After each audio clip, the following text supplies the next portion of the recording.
دوسرا اعتراض، جلدی وقت بہت زیادہ ہو گیا، دوسرا اعتراض مجھ پہ لوگ یہ کرتے ہیں کہ مولوی صاحب اللہ کی معرفت پہ ہمیشہ بیان کیا کریں، تہجد کے فضائل پر، یہ آپ ہر 2-4 ہفتے کے بعد جو ہے نا شادی کا ٹاپک کیوں چھیڑ دیتے ہیں؟ یہ بہت اعتراضات ہوتے ہیں لوگوں کو مجھ پہ، ہر 2-4 ہفتے کے بعد لا کے یہ نا یہ ٹاپک کیوں آپ چھیڑ دیں؟ کل بھی کسی نے اعتراض کیا کہ بھئی اللہ کی معرفت، لوگوں کو رلائیں، تہجد پڑھیں، اگرچہ میں اس پر بھی بیان کرتا ہوں، یہ نہیں کہ میں ان موضوعات کو چھیڑتا نہیں ہوں، جو میرے سارے بیان سنتے ہیں ان کو پتہ ہے کہ تہجد پر میرے مستقل بیانات ہیں، تسبیحات پر، درود شریف پر، یہ سب چیزوں پر ہیں، لیکن یہ ہر 2-4 ہفتے کے بعد جا کے آپ یہ موضوع چھیڑتے کیوں ہیں؟ تو وہ میں اس لیے نہیں چھیڑتا کہ مجھے کوئی پیسے ملتے ہیں اس چھیڑنے کے، ٹھیک ہے، میں اس لیے چھیڑتا ہوں، مختصراً سمجھیں اس کو، آپ جتنی مرضی تہجد پڑھ لو، گورے کو اس سے تکلیف نہیں ہے، آپ جتنی اشراق اور اوابین پڑھ لیں، اللہ کے خوف سے بیٹھ کے سارا دن روتے رہیں۔ دیکھو ایک اصول یاد رکھو، علامہ ابن تیمیہ رحمۃ اللہ علیہ کا ایک قول ہے کہ اگر تمہیں حق کو پہچاننا ہے کہ حق کون ہے تو دیکھ لو کہ باطل کے تیروں کا رخ کس طرف ہے۔ سمجھ میں آئی؟ باطل جس چیز کو بہت ہدف بنا رہا ہے نا تو سمجھ لو کہ یہی حق ہے۔ اس وقت الیکٹرانک میڈیا کے ذریعے امریکہ، برطانیہ اور جتنی اسلام دشمن طاقتیں ہیں وہ سب سے زیادہ جس چیز کو فوکس کر رہے ہیں وہ یہ کر رہے ہیں کہ تمہارا خاندانی نظام تباہ و برباد ہو جائے، چاہے تم تہجد پڑھو، چاہے تمہارے داڑیاں ہوں، چاہے تمہارے پگڑیاں ہوں، چاہے تم نماز پڑھو، لیکن تمہاری بیٹیوں کی شادیاں نہ ہوا کریں، ان کے بوائے فرینڈ ہوا کریں۔ نہیں آ رہی میرا خیال ہے بات؟ بہت مشکل۔ آپ ڈرامے دیکھ لیں، فلمیں دیکھ لیں، سب اسی طرح کی بنائی جا رہی ہیں، ان میں میسج دیا جا رہا ہے، میسج دیا، جلدی شادی غلط ہے، پہلے لڑکا اپنے پاؤں پہ کھڑا ہو جائے، یہ نیچ حرکت ہے، 4-4 10-10 سال منگنیاں۔ اور یاد رکھو جس چیز کا اللہ، اس کے رسول اور فطرت نے جو حل بتایا ہے نا، وہ حل جب تک اختیار نہیں کرو گے، اس کے علاوہ آپ کچھ بھی کر لو، معاشرے میں بگاڑ رہے گا، کبھی بھی معاشرہ سنور نہیں سکتا۔ اب وہ کوشش کر رہے ہیں کہ بے حیائی، لڑکے لڑکیوں کا مخلوط اجتماع ہو، کو ایجوکیشن تعلیم، دفتروں میں لڑکیوں کو لا کے باہر نکالا جائے، ان کو یہ میڈیا پہ ان کو سکھایا جا رہا ہے کہ مردوں کی شانہ بشانہ چلو۔ اس کا مقصد عورتوں کو آزاد کرنا نہیں ہے، انہیں کیا ملے گا ہماری عورتوں کو آزاد کر کے؟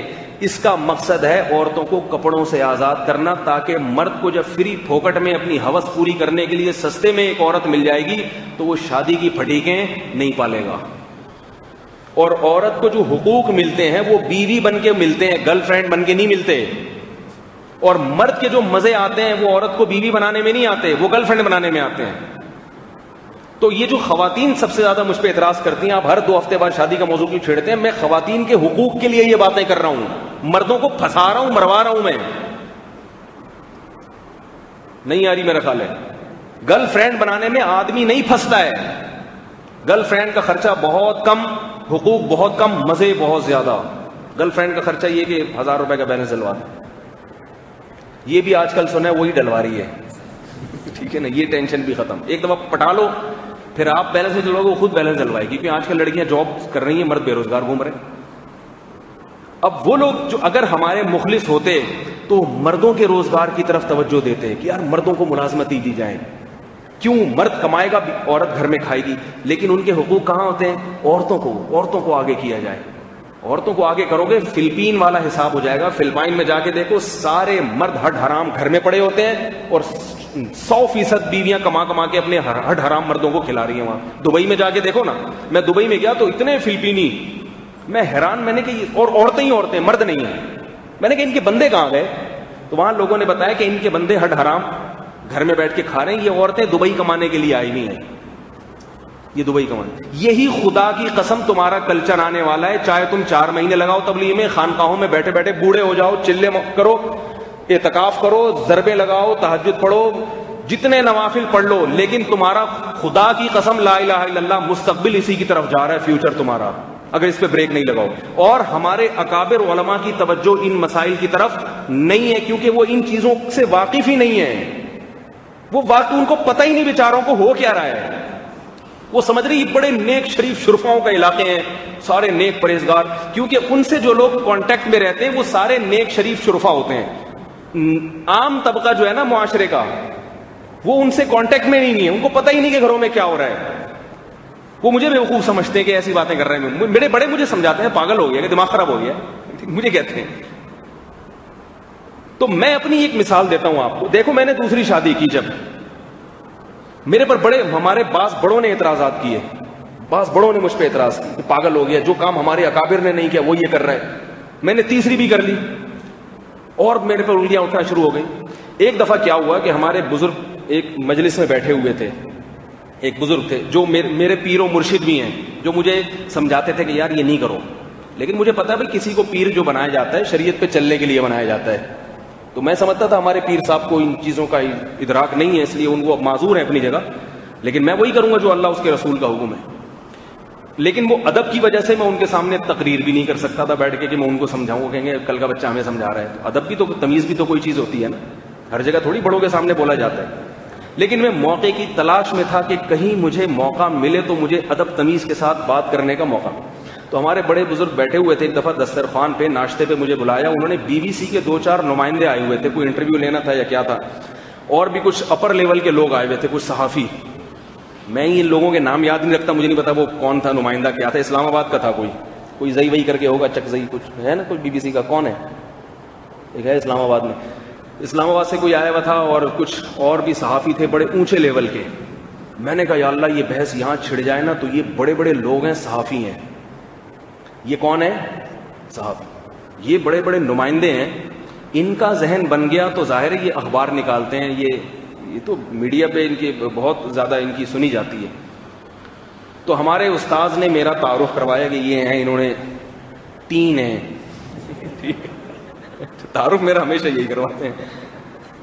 تو ان کے کان کھڑے ہو گئے کہ بھائی کیوں بھائی خیریت؟ چلو پہلی میں کوئی ایپ تھا، بچے نہیں ہو رہے تھے، یا کوئی لنگڑی لولی تھی تو دوسری کر لیتے۔ میں نے کہا نہیں، پہلی بالکل ٹھیک تھی الحمدللہ، فٹ فاٹ، دوسری بھی فٹ فاٹ، تیسری بھی اللہ کا بڑا فضل۔ تو انہوں نے کہا کیوں کی؟ میں نے کہا کہ یا اللہ مجھے ایسی بات کرنے کی توفیق دے جو بہت مختصر ہو اور بہت جامع ہو، کیونکہ ان کے پاس بھی ٹائم نہیں ہے اور اتنے اونچے لوگ پکڑائی میں نہیں آئیں گے، اور میں ابھی خطاب ان سے کروں گا، نیت اپنے پیر صاحب ہوں گے۔ یہ موقع بھی بار بار زندگی میں، ان کو جتنا مرضی ڈانٹ دو، بے ادبی بھی نہیں ہے، لیکن ان کے کان میں بھی بات پڑ جائے۔ وہ بہت بڑے آدمی ہیں، میں ساری زندگی انہی سے سیکھا ہے، میں نے جو بھی کر رہا ہوں۔ یہ نہ سمجھے کہ میں زیادہ پڑھا لکھا ہوں وہ کم ہے، لیکن بعض چیزوں کی بعض لوگوں کی بعض چیزوں کی طرف توجہ نہیں جاتی۔ تو انہوں نے کہا بھائی کیوں کی؟ میں نے کہا مجھے ایک بات بتائیں، میں نے عیاشی کے لیے کی ہے، فار ایگزامپل میں نے کیوں کی ہے؟ وہ مجھے بہت مزے اڑانے کا دل چاہ رہا تھا۔ وہ یہی کہیں گے نا یہ سنت کا تو نام لیا جا رہا ہے، اصل میں تو یہ ہے نا بہت۔ میں نے کہا مجھے یہ بتائیں کہ جب میں نے دوسرے والوں کی طرف نکاح کا پیغام بھیجا، انہوں نے اپنی بیٹی مجھے کیوں دی؟ انہوں نے تو میری تقریریں نہیں سنی 4 شادیوں پر، انہوں نے تو میری 4 شادیوں پر کتاب نہیں پڑھی، انہوں نے اپنے فائدے کے لیے دی ہے یا میرے فائدے کے لیے؟ دنیا میں کوئی ایسا بیوقوف ہے جو اپنی بیٹی آپ کو آپ کے فائدے کے لیے دے، اپنا فائدہ اس کی نظر میں نہ ہو؟ ایسا ہے کوئی؟ ظاہر ہے ہر باپ پہلے اپنی بچی کا فائدہ دیکھے گا۔ تو انہوں نے کہا ظاہر ہے اپنے فائدے کے لیے دی ہوگی، ظاہر ہے۔ تو میں نے کہا کہ وہ ایسے آدمی کو کیوں دے رہے ہیں جس کے پہلی بیوی سے بچے بھی ہیں، صحیح ہے نا، بیوی بھی ہے، اور انہیں میری وائف کو بھی دیکھا کہ بھائی فٹ فاٹ ہے، کوئی معذوری نہیں، کوئی خدا نخواستہ کوئی بیماری نہیں ہے، اور انہوں نے دیکھا اور انہوں نے مجھ سے پوچھا کہ کیوں کر رہے ہو جب پہلی بیوی فٹ فاٹ سب ٹھیک ٹھاک ہے تو کیوں کر رہے ہو؟ میں نے ان کے جواب میں کہا کہ یہ آپ کو اگر مجھ سے بہتر کمارا مل سکتا ہے تو آپ کو میرا مشورہ ہے کہ آپ پھر اس کو دیں، مجھے نہ دیں۔ نہیں یاری میرا خیال ہے بات بھائی، آپ یہ دیکھیں کہ آپ کو اگر مجھ سے بہتر کوئی مل سکتا ہے تو پھر آپ اپنی بیٹی کی شادی مجھ سے نہ کریں، میں بھی آپ کی جگہ ہوتا تو نہ کرتا یہ کام، بھئی آپ اپنے مفاد دیکھیں۔ تو انہوں نے کہا نہیں مل رہا، کیونکہ بچی طلاق یافتہ تھی۔ آئی بات سمجھ میں؟ وہ کہہ رہے ہیں 2 سال ہو گئے بیٹھے بیٹھے، بچے بھی ہیں 2 سال ہو گئے بیٹھے بیٹھے، رشتہ ہی نہیں آ رہا، اور جو آ رہا ہے وہ بوڑھے آ رہے ہیں۔ کسی بوڑھے کے حوالے تو نہیں کر سکتے, وہ 55 سال کوئی 60 سال. جوان آدمی کا کہہ رہے ہیں پہلی دفعہ آیا ہے, جو بالکل ینگ ہے. اس وقت میں بالکل ہی ینگ تھا, اب بھی الحمدللہ ہوں, لیکن اس وقت بہت زیادہ تھا. جوان آدمی کا بالکل ایسے پلا پلایا, فٹ فاٹ, بال کالے ہو, یہ پہلی دفعہ آیا ہے, ورنہ آئی. تو میں نے کہا اگر آپ یہ سمجھتے ہیں کہ آپ مزید 4 سال انتظار کر لیں اور آپ کو مجھ سے بہتر کوئی مل سکتا ہے تو آپ اس سے کریں, میرے سے نہ کریں. آپ اور مجھ سے نہ پوچھیں کہ میں کیوں کر رہا ہوں, میں ویسے ہی کر رہا ہوں, ویسے ہی. ٹھیک ہے, میں جس نیت سے بھی کر رہا ہوں, بے شک عیاشی کے لیے کر رہا ہوں, لیکن اگر آپ کو مجھ پر اعتماد ہے کہ میں حقوق ادا کر لوں گا تو پھر آپ دیں, ورنہ اپنا. تو 6 مہینے انہوں نے استخارے جو بھی نکالنے تھے انتظار کیا, 6 مہینے کے بعد انہوں نے کر دی. تو میں نے BBC والوں سے بولا کہ انہوں نے تو نہ میری تقریریں سنی, نہ میری کتاب پڑھی, کچھ بھی نہیں. ان کی سمجھ میں فوراً کیوں آ گیا؟ اس لیے کہ ان نے کمپیئر کیا کہ بھائی نہیں مل رہا, صحیح ہے نا. تو ان کو یہ 4 شادیوں کی ضرورت فوراً سمجھ میں آ گئی, کیونکہ وہ بھگت رہے ہیں. میں نے کہا یہ 4 شادیوں کی مردوں کو ضرورت نہیں ہے, عورتوں کو ضرورت ہے. عورتوں کو, جس کو ضرورت ہوگی وہ لڑکی اور اس کا باپ مانے گا. کہتے ہیں نا اس کا تو باپ بھی مانے گا. جس کو ضرورت نہیں ہے اس کے سامنے 6 گھنٹے کی تقریریں کر لو, اس کی سمجھ میں نہیں آئے گا. ان کو ضرورت تھی, وہ سمجھ میں آنا, نمٹاؤ بھائی نے. پھر ان میں یہ بھی ہوا کہ لڑکی کے والدین نے, جو میری وائف ہے الحمدللہ, ان سے میرے 3 بیٹے ہیں, جن وائف کا میں قصہ سنا رہا ہوں ان سے الحمدللہ میرے ابھی 3 بیٹے ہیں. پھر میں نے کہا ان کی والدہ نے اور والد نے مجھ سے یہ بھی کہا کہ بیٹا ہمیں تو آپ سمجھ میں آ رہے ہو, بے شک دوسری کر رہے ہو, ہمیں پتہ ہے پہلی والا نہیں ملے گا ہمیں ڈھنگ کا, لیکن خاندان کو کیا منہ دکھائیں گے؟ ہمارا خاندان سب کیا کہیں گے, بھائی دوسری والے کو دے دی, وہ پہلے سے ہے. خاندان تو ایک اژدہے کی طرح چمڑ جاتا ہے نا. میں نے کہا اگر آپ کو سمجھ میں آ رہا ہے تو پھر آپ نہیں اپنے خاندان سے نمٹنا. یہ میری پھٹیک نہیں ہے, یہ کس کی ہے؟ آپ کی. آپ نے انکار کر دیا, میں کہیں اور ٹرائی کر لوں گا. تو دیکھو ان کو یہ بھی سمجھ میں آ گیا. انہوں نے پھر خود ٹوپی کرائی اپنے خاندان. 6 سال ہو گئے, ان کے خاندان والوں کو معلوم اب تک نہیں ہے کہ یہ جو ہم نے بیٹی دی ہے اپنی, ایسے آدمی کو دیے جس کے نکاح میں پہلے سے بیوی موجود ہے. صرف والدین کو پتا ہے. نہیں آ رہی بات؟ تو ساری چیزیں سمجھ میں آ گئی. خاندان میں یہ شو کرایا, کما رہا ہے. ایک دفعہ تو میں بڑا پھنس گیا تھا, لاہور جانا تھا, دونوں سسرال میرے لاہور میں. تو یہ والی ساس نے بھی کہا وہاں نہ پتہ چلے کہ ایک اور ہے. وہ پہلی والی ساس نے بھی کہا, انہوں نے بھی یہ, صحیح ہے نا, جو تھوڑی تیسری والی جو ہے, انہوں نے بھی یہ کہا کہ پتہ نہ چلے. اب میں دونوں کو لے کے چلا گیا. اب ان سسرال والوں کا بھی فون آ رہا ہے, داماد صاحب آ رہے ہیں, بھائی ماشاءاللہ آ جائیں, بھائی آ جائیں. اب دونوں کو ٹوپیاں کرانی ہیں, وہ پکڑائی میں آ جائیں گے نا, بولیں گے یہ والی کون ہے بھائی. یہ بچے تو نہیں مانتے, بچے تو ابو ابو کہنا شروع کر دیتے ہیں سب کے سامنے. بچوں کو جتنا مرضی سمجھاؤ, بھائی چاچا بول دو, ماموں بول دو, تو پکڑے جائیں گے. تو ایسا ٹوپی کرائی. پھر ہم نے یہ کیا کہ ایک زوجہ کو لے کے پہلے بس سے اتر گیا, میں مسجد میں رکھا. میں نے کہا یہاں نماز پڑھو, بچوں کو بھی وہیں چھپا دیا. میں نے فون کیا, وہ اڑے غلطی سے میں پہلے اتر گیا, وہ اچھا میں آ رہا ہوں. ٹھیک ہے, رکشا کر کے اڈے پہنچا, گھر والوں کو وہاں پہنچایا. میں نے کہا میرے کوئی دوست ہے, میں پہلے ان سے ملوں گا, وہ بہت انتظار. انہوں نے کہا نہیں بیٹا پہلے آؤ گھر میں کھانا. کہ نہیں وہ فرینڈ ہے میرے کو, دوست ہیں لاہور میں, بہت جان پہچان ہے. ان والوں کو لے کے پھر وہاں فون کیا, اڑے میں غلطی سے یہاں اتر گیا. وہ بھی اڈے پہ پہنچے ہوئے, میں دونوں اڈے پہ ایک ساتھ, تو پکڑے جائیں گے نا.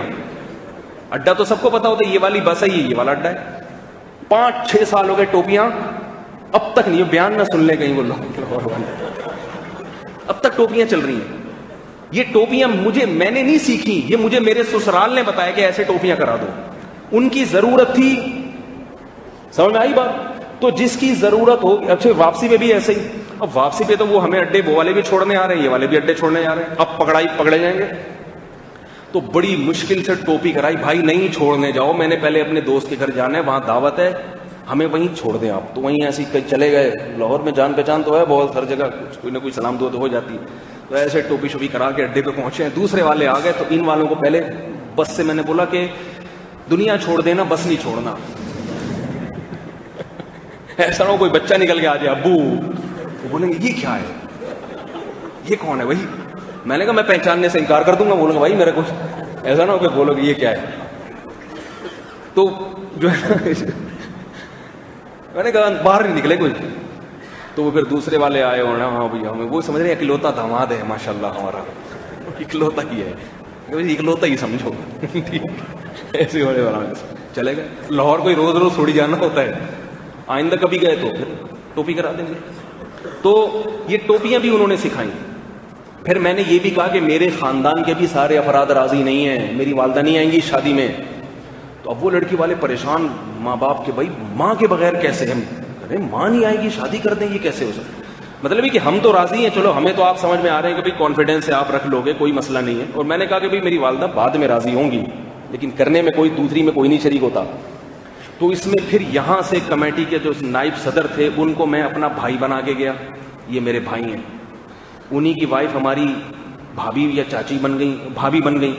ایک دو ادھار خواتین انہیں بارات جا رہی ہے. صرف والدین کو پتا ہے کہ بھئی یہ اوریجنل نہیں ہے, لیکن جھوٹ تو جھوٹ ہوتا ہے. وہ جو بڑے بھائی بن کے گئے ان کا نام بھی طارق تھا. وہ بھی کیا تھا. اب وہاں جا کے سب کہہ رہے ہیں طارق بھائی. میں نے کہا ایک دم ہمیں خیال آیا کہ دو بھائی, میرا نام بھی طارق. وہ کہیں گے, یہ رشتے دار ان کے بولیں گے کہ یہ دو بھائیوں کا نام ابا نے طارق نام کیسے رکھا, دو بھائیوں کا نام طارق. تو پھر ہم نے وہاں ان کا نام وقتی طور پہ تبدیل کیا. بولے کچھ بھی بول لو, 5 منٹ کے 10 منٹ کے اس کے بعد نکلو یہاں سے تم لوگ. بھانڈا جو دوست احباب گئے تھے نا, ان کو بولا یار طارق طارق نہیں بولو.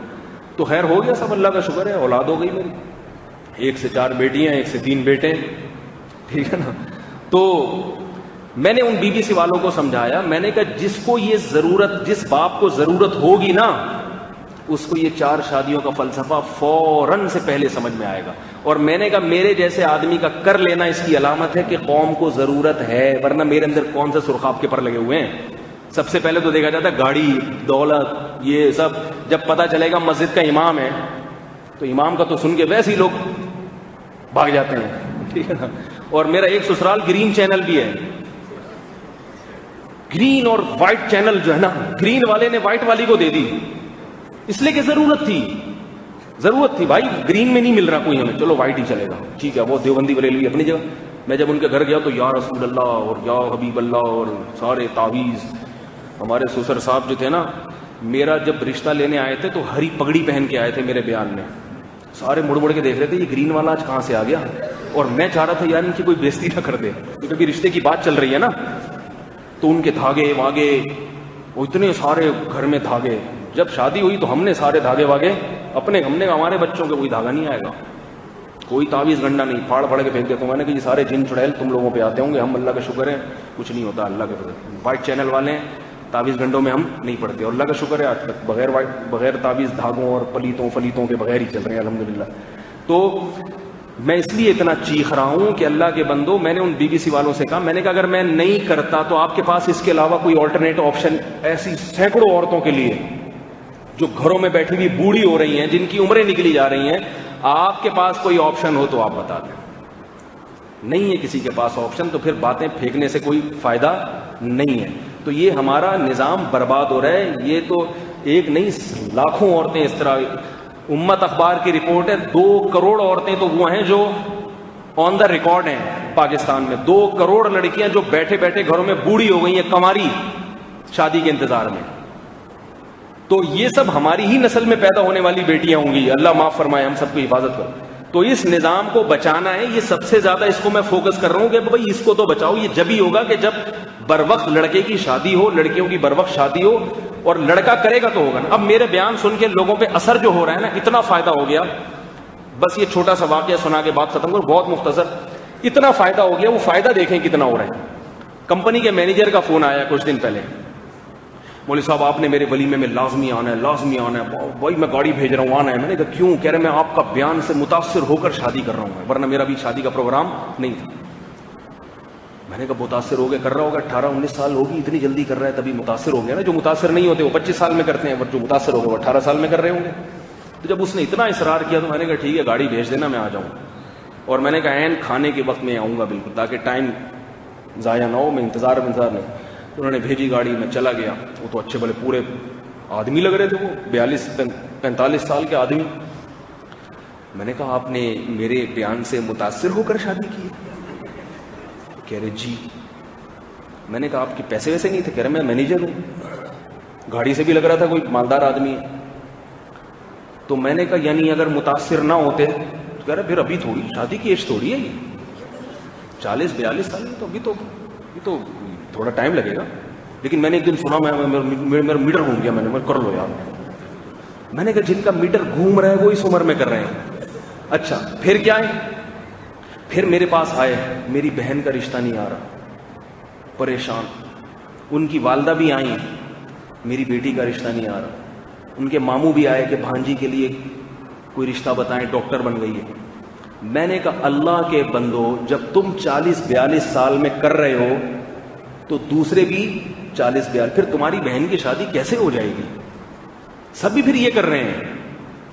نہیں آ رہی نا جو میں اتنا فوکس کر رہا ہوں, میرا بس چلے میری حکومت تو میں ڈنڈے مار مار کے شادیاں کراؤں, ڈنڈے مار مار کے, کیونکہ میں دیکھ رہا ہوں وہ تباہی جو ہمارے ملیشیا میں. دیکھو کتنی زبردست اسلامی حکومت ہے مگر شادیاں نہیں ہوتی. زنا کاری کا بہت بڑا اڈا بن چکا ہے ملیشیا.